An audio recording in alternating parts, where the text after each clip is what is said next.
Laika Barista pa rin, yes, pre, ang iyong kasama, kachismisan ka, kwentuhan at kaututang dila rin hanggang sa mga oras po na ito at patuloy ka pa rin nakikinig dito sa iyong solid na paboritong kabanding ang 101.1 Yes FM. So mga yes friend ko, nasa biyahe ngayon papunta kung saan, sa mga tumatambay naghihintay ng out dyan. Grabe naman talaga ang kapal. At sa mga yes friend natin, nag-early dinner na, early lunch para bukas. Nag-early dinner na para doon sa mga pauwi na, para doon sa mga tinatamad pa rin hanggang sa mga oras na ito kasi Lunes na naman. Grabe naman ang Lunes na yan. Wala namang ginawang masama pero bakit parang lagi na lang natin siyang kinamuhumuhian? Laika Barista pa rin syempre ang inyong kasama dito sa 101.1 Yes FM at pag-usapan muna natin ang kwento ng ating Laika Barista Moments kanina na pinamagatang Pangako Huli na to. Na kwento ng relasyong nagtapos na lang bigla. Hindi dahil merong nagsawa, hindi dahil meron ng may iba. Sabi nga nila, isa ito sa pinakamasakit na dahilan kung bakit kailangan mong mag-move on na, kung bakit kailangan mong makalimot na, kung bakit kailangan mong maghanap na ng iba, may pagkaabalahang iba. Dahil yung isa ay nawala na, nagpaalam na. Isipin mo, yes friend, di ba? Yung moment nga lang na nakipag-break sa'yo, hindi na nagre-reply sa'yo, hindi ka na mapakali, ang sakit-sakit na. Paano pa kaya kung namatay siya nang wala ka man lang nagawa? 'Di ba? Pero sabi nga nila, wala ka namang kailangan gawin. Kailangan mo lang daw talagang tanggapin at ituloy pa rin ang buhay.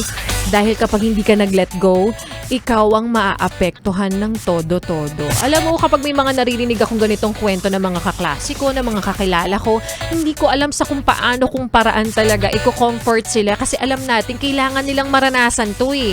Kailangan nilang pagdaanan yung pain, kailangan nilang tulungan yung sarili nila. At tayo nandiyan lang naman sa paligid para kahit papano magbigay ng ngiti, 'di ba? Makiramay. Kahit papano bigyan sila ng dahilan pa para magtuloy-tuloy. Kasi syempre for a few weeks talagang lugmok yang mga yan. Ikaw ba naman ang mawalan ng jowa na hindi mo naman talaga alam kung paano gagawin, paanong nangyari, saan ka magsisimula, ganyan. Ganyan daw yung pakiramdam. Kaya para sa iyo na nahihirapang mag-move on, well, ganun talaga.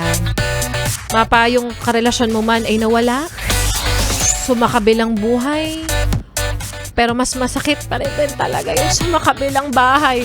Well, totoo naman yan. Mahirap talagang makalimot, pero mas mahirap maningil ng utang sa taong puros ang sinasabi, babayaran daw sa katapusan. Ay, nako. Hindi natin minsan maintindihan yung mga ganyang klase ng tao. Sa katapusan ba ng linggo, ng buwan, ng taon? O baka naman mamaya sa katapusan ng buhay niya na. Sila ata dapat yung sumasa kabilang buhay. Charot. Kopya? Kopya.